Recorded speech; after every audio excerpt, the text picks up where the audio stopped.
Balat Kayo, Chapter 1, Ang Pagbabalik sa Gubat ng Samar. Namataan ni Manang Elena ang pamilyar na anyo ng kanyang anak na si Ramon na naglalakad sa masukal na daan patungo sa kanilang bahay sa bundok ng San Jose de Buwan. 3 buwan na ang nakalipas mula nang mawala ang binata sa kagubatan habang nangangaso. Ngunit may kakaiba sa kanyang pagbabalik. Hindi man lang nagbago ang kanyang damit, walang galos o pasa, at hindi man lang nanghihina ang kanyang mga mata. "Nanay!" masayang sigaw ni Ramon na may matamis na ngiti sa kanyang mga labi. "Nakauwi na po ako." Tumigil sa pagwawalis si Manang Elena. Sa loob ng 3 buwan, araw-araw siyang nagdarasal sa may kapal na ibalik ang kanyang nag-iisang anak. Ngunit ngayong nakatayo na ito sa kanyang harapan, bakit parang gusto niyang tumakbo palayo? "Anak," bulong niya habang nakatitig sa mga mata ng binata. Ang dating maalab na pagmamahal sa mga matang iyon ay wala na. Sa halip, may kung anong lalim na hindi niya maarok. Niyakap siya ni Ramon at naramdaman niya ang kakaibang lamig sa kanyang balat. Gutom na ako, nanay. Pwede po bang magluto kayo ng paborito kong adobong baboy?" Tumango si Manang Elena. Kahit na ang kanyang puso'y kumakabog ng malakas, alam niyang dapat siyang matuwa. Ngunit may kung anong mali. Una, hindi kailanman kumakain ng baboy si Ramon dahil allergic ito. Pangalawa, ang amoy. May kakaibang amoy ang kanyang anak. Parang nabubulok na karne. Sa loob ng kusina, habang naghahanda ng hapunan, napansin ni Manang Elena na hindi kumikibo ang mga manok sa bakuran. Dating nagkakagulo ang mga ito kapag dumadaan si Ramon. Kahit ang kanilang aso na si Bantay, na dating hindi mapaghiwalay sa binata, ay nakatago sa ilalim ng bahay, tahimik na umuungol. "Anak, saan ka ba nagpunta?" tanong ni Manang Elena habang niluluto ang kanin. "Sa kagubatan lang po, Nay. Naligaw ako," sagot ni Ramon, nakaupo sa hapag at nakatitig sa kanya. "Pero nahanap ko ang daan pabalik. Hindi ko na kayo iiwan, Nay." May kung anong kakaiba sa paraan ng kanyang pagsasalita. Masyadong formal, walang punto at kwento. Ang dating Ramon ay palabiro at madaldal. Ito ang batang lumaki sa kanyang mga kwento tungkol sa mga engkanto at aswang sa kagubatan ng Samar. "At ang mga kasama mo sa pangangaso, si Tonyo at Ben?" tanong niya. Sinusubukang kumuha ng mas maraming impormasyon. "Hindi ko na sila nakita, Nay," sagot ni Ramon, hindi kumukurap. "Pero huwag kayong mag-alala, sigurado akong ligtas sila." Naalala ni Manang Elena ang mga kwento ng kanyang lola tungkol sa mga nilalang na naninirahan sa malalim na bahagi ng kagubatan. Mga nilalang na kayang gayahin ang anyo ng mga tao, kumukuha ng kanilang mga alaala at pagkatao. Mga nilalang na nagpapanggap bilang mga nawawalang mahal sa buhay upang makapanikil ng biktima. Sa mga nakaraang linggo, may mga balita ng nawawalang mga magsasaka, mga ngaso sa kalapit na mga baryo. Ang ilan sa kanila ay nakitang muli, o iyon ang akala ng mga pamilya, bago tuluyang nawala ang buong sambahayan. Habang inihahain ni Manang Elena ang hapunan, napansin niyang hindi gumagalaw ang kanyang anak. Hindi ito humihinga. At sa isang iglap na nakatalikod siya, nakita niya sa salamin ang tunay na anyo ng nilalang. Isang madilim na masa ng mga tentakulong gumagalaw-galaw. May mga ngiping kasing talim ng mga patalim. Pero nagkunwari si Manang Elena na walang nakita. Dapat makahanap siya ng paraan para makatakas. Alam niyang hindi siya pwedeng tumakbo. Mas mabilis at mas malakas ang mga nilalang na ito. Kailangan niya maging matalino. Anak, bago tayo kumain, pwede mo bang kunin munang mga gulay sa likod ng bahay? May tanim akong kamatis at kalabasa doon, sabi niya. Pilit, pinapanatiling kalmado ang kanyang boses. Tumango ang nilalang na nagpapanggap bilang si Ramon. Sige po, nanay. Nang lumabas ito, mabilis na kinuha ni Mang Elena ang mga kailangang dalhin. Ang lumang banal na rosaryo ng kanyang lola, isang supot ng asin, at ang maliit na bote ng basbas na tubig na palaging nasa kanyang bulsa. Alam niyang may mga ritual at dasal na dapat gawin para mapalayo ang mga ganitong nilalang, mga karanungang ipinasa sa kanya ng kanyang lola.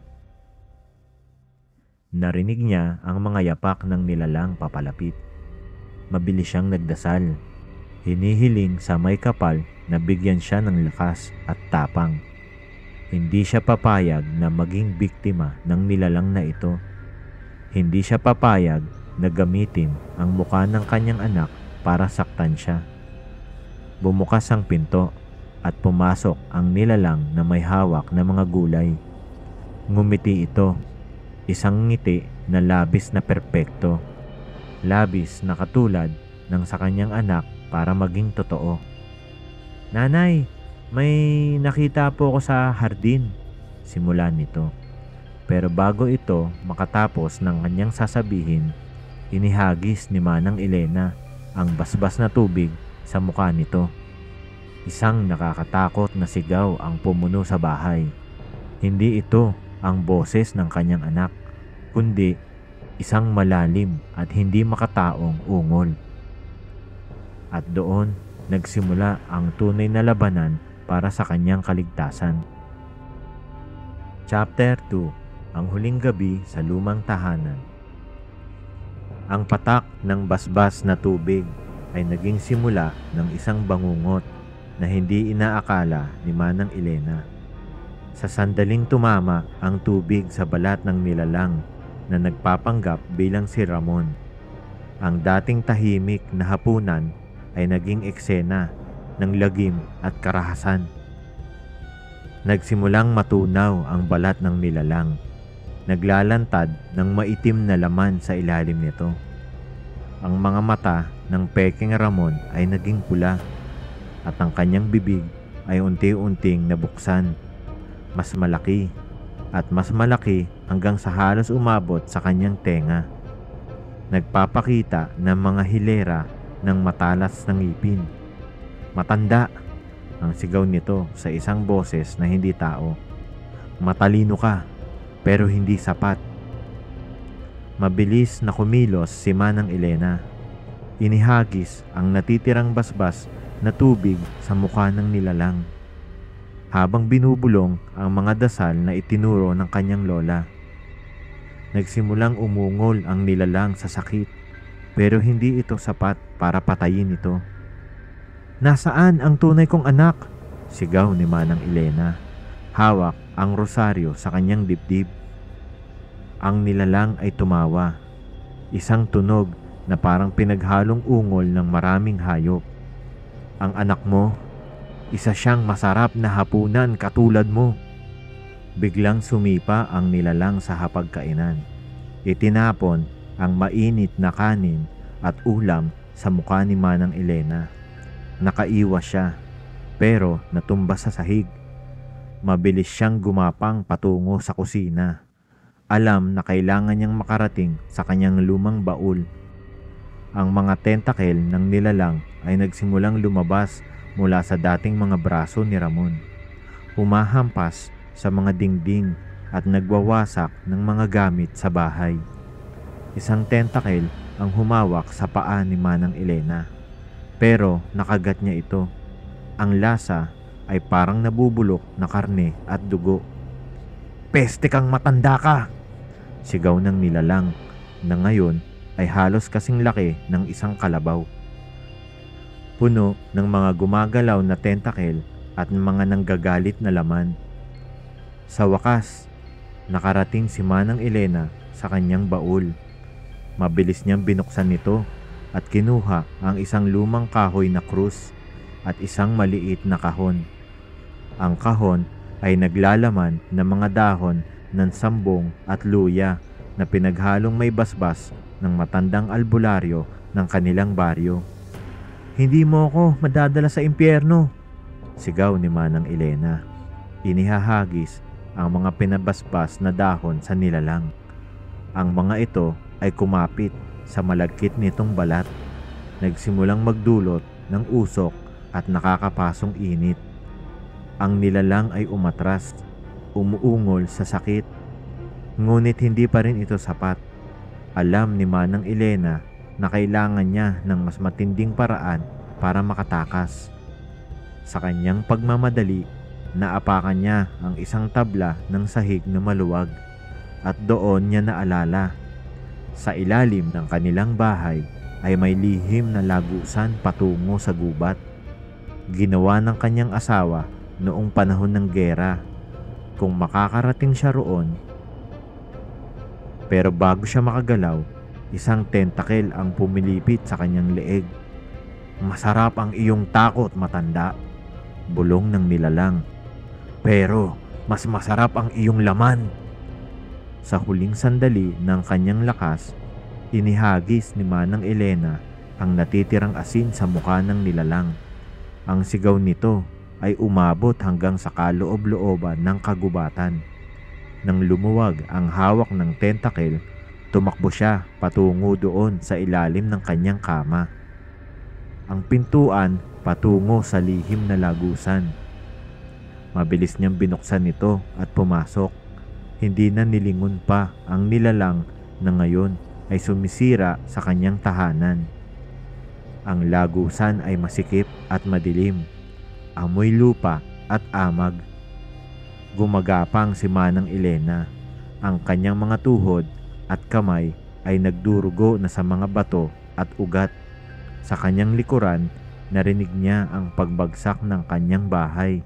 Sinisira ng nilalang ang bawat bahagi nito para hanapin siya. "Hindi ka makakatakas!" sigaw ng nilalang. Ang boses nito ay umaalingaw-ngaw sa lagusan. Pero alam ni Manang Elena ang daan. Ilang metro pa lang ang kanyang nalalakad nang makarating siya sa isang sanggandaan. Kumaliwa siya. Ang kanan ay patungo sa ilog, pero ang kaliwa ay patungo sa lugar na alam niyang kaligtasan. Ang lumang simbahan ng San Jose de Buan. Ang mga tentacle ng nilalang ay nagsimulang pumasok sa lagusan. Pero napansin ni Manang Elena na mas mahina at mas mabagal na ang mga ito. Naalala niya ang mga kwento ng kanyang lola. Ang mga nilalang na katulad nito ay hindi kayang lumayo sa kanilang tahanan sa gubat ng mas mahigit sa 1 oras. "Kaya pala hindi pumapasok sa bayan," sigaw ni Manang Elena. "Hindi mo kayang lumayo sa iyong pugad." Ang ungol ng galit ng nilalang ay sumagot sa kanya. Pero tama siya. Unti-unting tumitigil ang pagtugis nito sa kanya habang papalapit siya sa simbahan. Sa wakas, nakita na niya ang baitang paakyat sa lumang kampanaryo. Halos hindi na siya makahinga. Pero alam niyang kailangan niyang umakyat. Sa itaas ng kampanaryo ay ang silid ng matandang pari, si Padre Basilio, na kilala sa buong Samar sa kanyang kakayahang makipaglaban sa mga nilalang mula sa kadiliman. Habang umaakyat si Manang Elena sa mga baitang, narinig niya ang huling sigaw ng galit na nilalang at ang pagkatapos ay ang katahimikan. Alam niyang hindi pa tapos ang laban. Ang nilalang ay babalik at sa susunod na pagkakataon, hindi lang siya ang target nito. Kinatok niya ang pintuan ng silid ni Padre Basilio. Padre! Padre Basilio! Tulungan niyo po ako! Nang bumukas ang pinto, nakita niya ang matandang pare, nakasuot ng simpleng sutana, may hawak na lumang losaryo. Manang Elena, anong nangyayari sa'yo? Padre, hingal na sabi ni Manang Elena. May nilalang po sa gubat.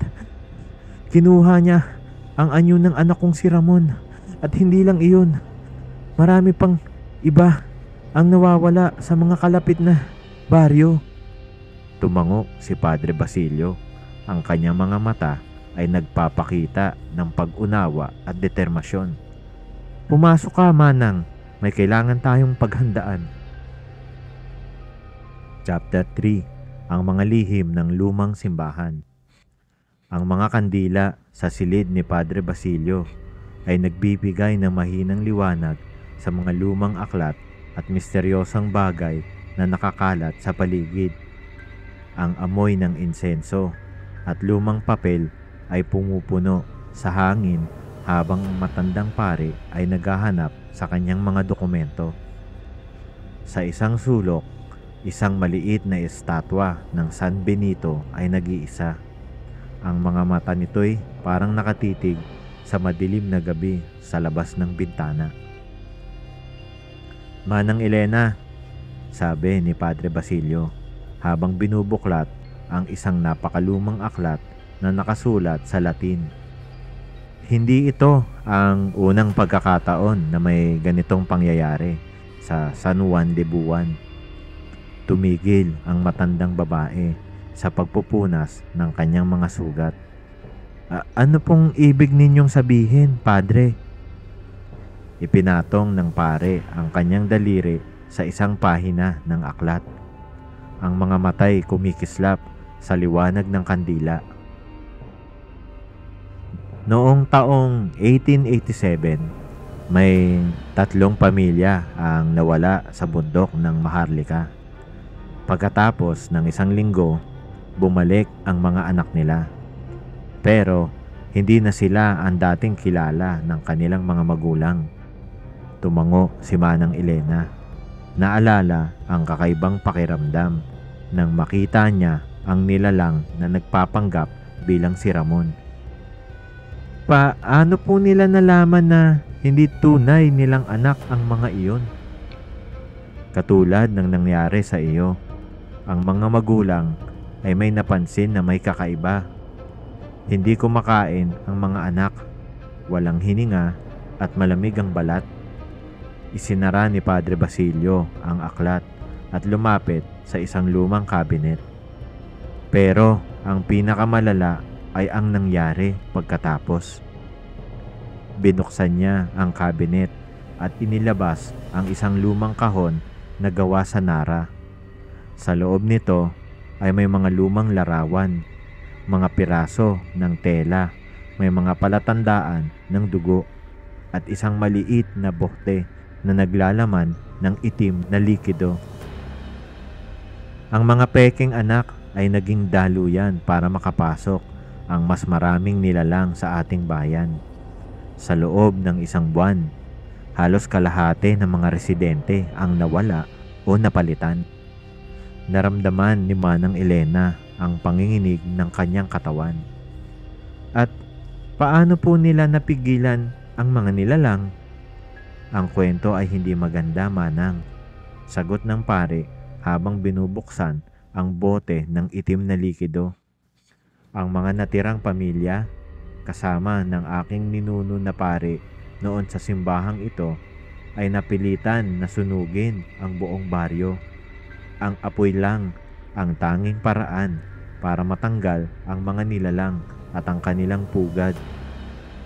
Pugad? Tanong ni Manang Elena.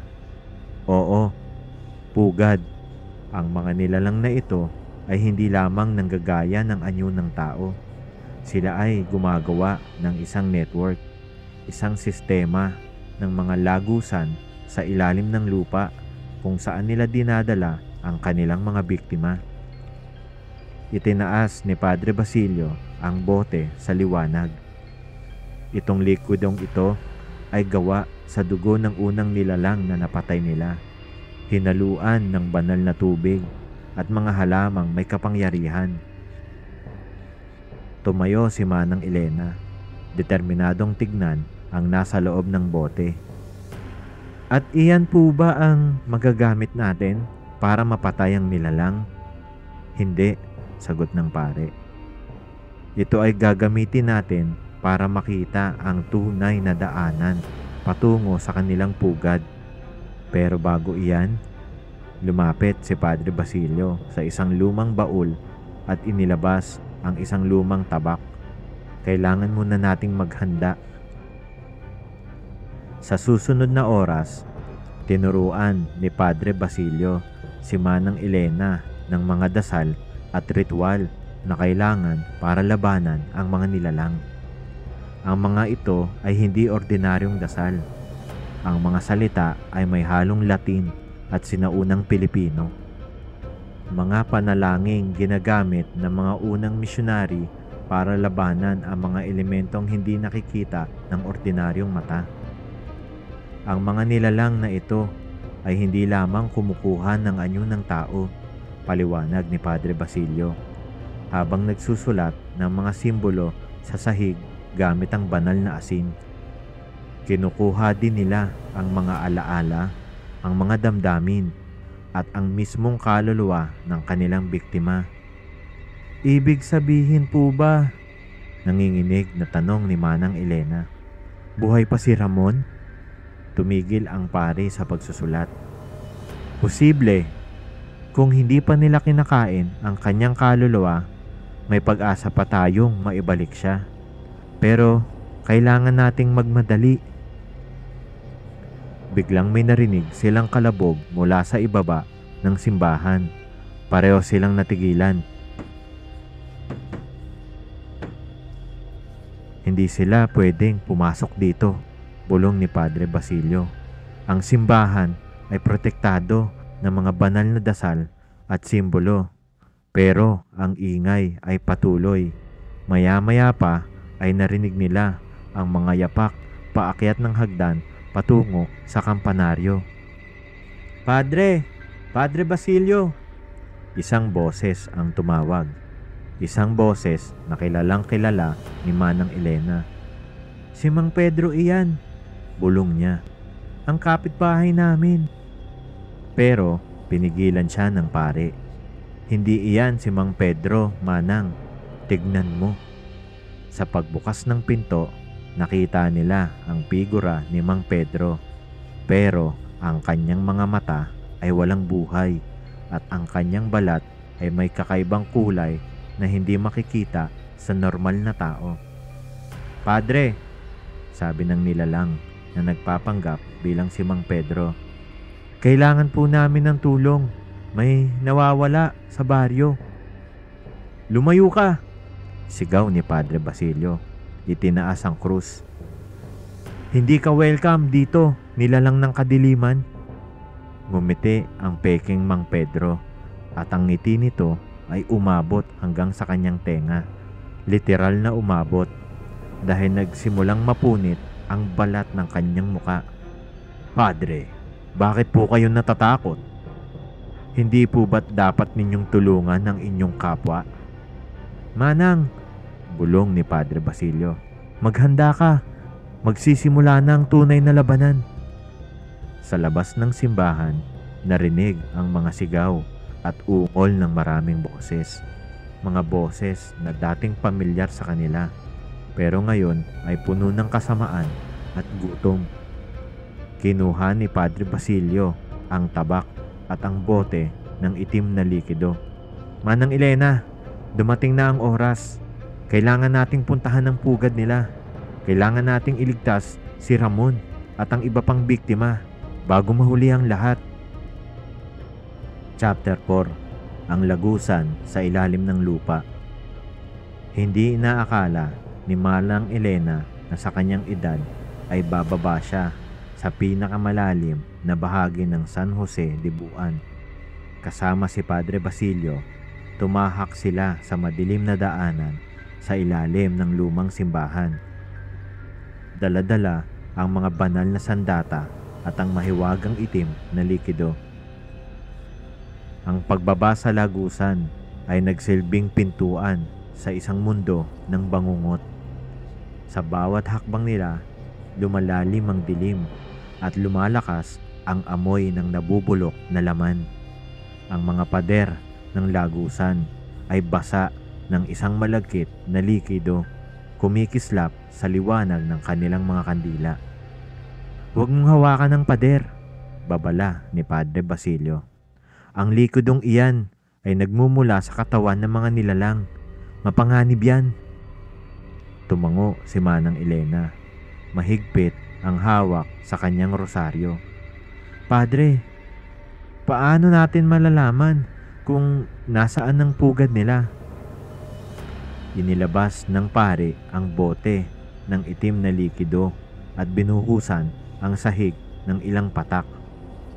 Ang likido ay gumagapang sa lupa, parang buhay, hanggang sa huminto ito sa isang direksyon.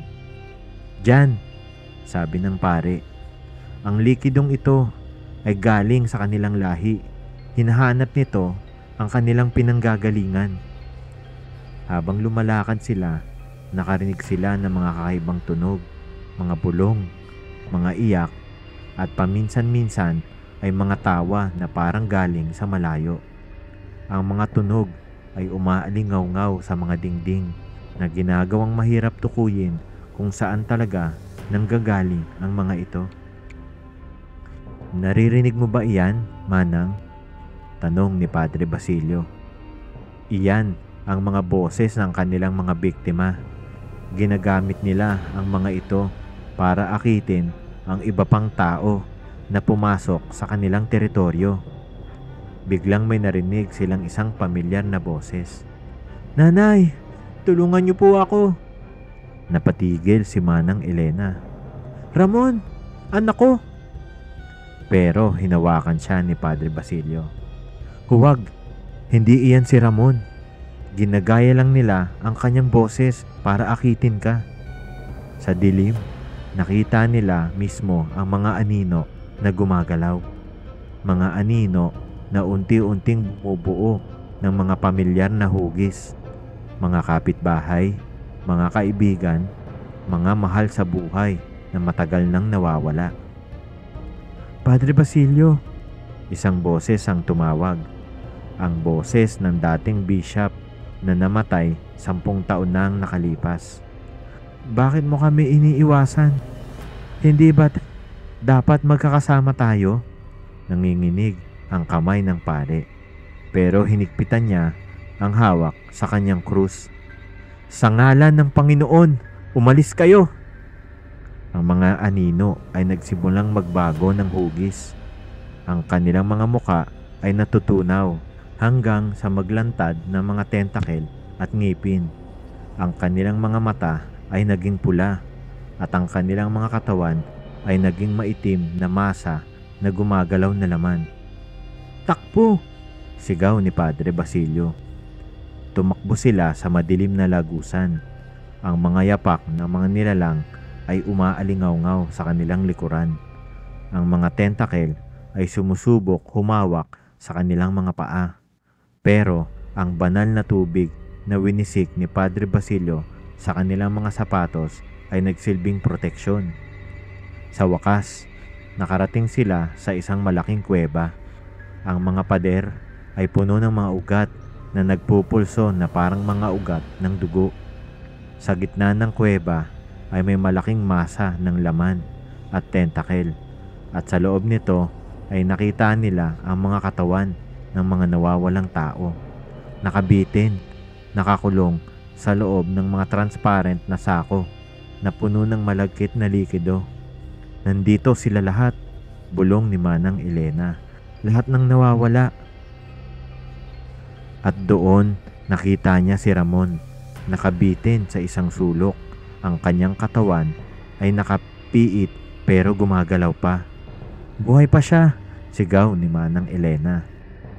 Pero bago siya makagalaw, isang malaking tentacle ang bumaba mula sa kisame ng kuweba. Sa dulo nito ay isang muka. Isang muka na binubuo ng maraming muka. Lahat ng kanilang mga biktima ay nagdurugtong-dugtong sa isang nakakatakot na mosaic. Mga peste! Ang boses ay parang isang koro ng maraming tao na nagsasalita ng sabay-sabay. Bakit ninyo ginugulo ang aming tahanan? Tahanan? Sagot ni Padre Basilio. Ninakaw ninyo ang lugar na ito mula sa mga tunay na may-ari. Kami ang tunay na may-ari, sigaw ng nilalang. Noon pa man, bago dumating ang inyong mga simbahan, ang inyong mga krus, kami na ang nandito. Kinain namin ang mga unang taong dumating dito. At patuloy naming kakainin ang mga susunod pa. Inilabas ni Padre Basilio ang lahat ng natitirang banal na tubig at itim na likido. Hindi, sa gabing ito. Nagsimula ang labanan. Ang mga tentacle ay sumasalakay mula sa lahat ng direksyon. Pero ang mga dasal ni Padre Basilio at ang mga banal na sandata ay nagsilbing kalasag. Si Manang Elena ay sumubok na makarating kay Ramon. Hawak ang rosaryo at ibinubulong ang mga dasal na itinuro sa kanya.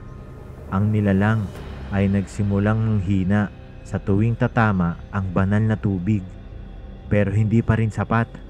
Kailangan nila ng mas malakas na paraan para wakasan ito. Manang! Sigaw ni Padre Basilio. Ang kandila! Tandaan mo ang kwento. Ang apoy!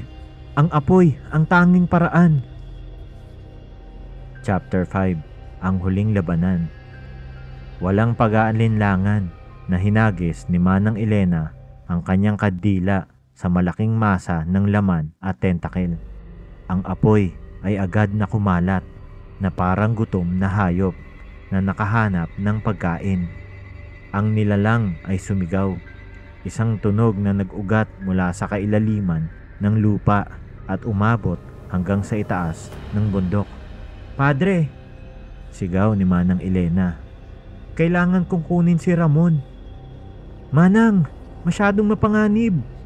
Sagot ni Padre Basilio habang pinapalakas ang apoy gamit ang mga basbas na langis. Pero wala nang pakialam si Manang Elena.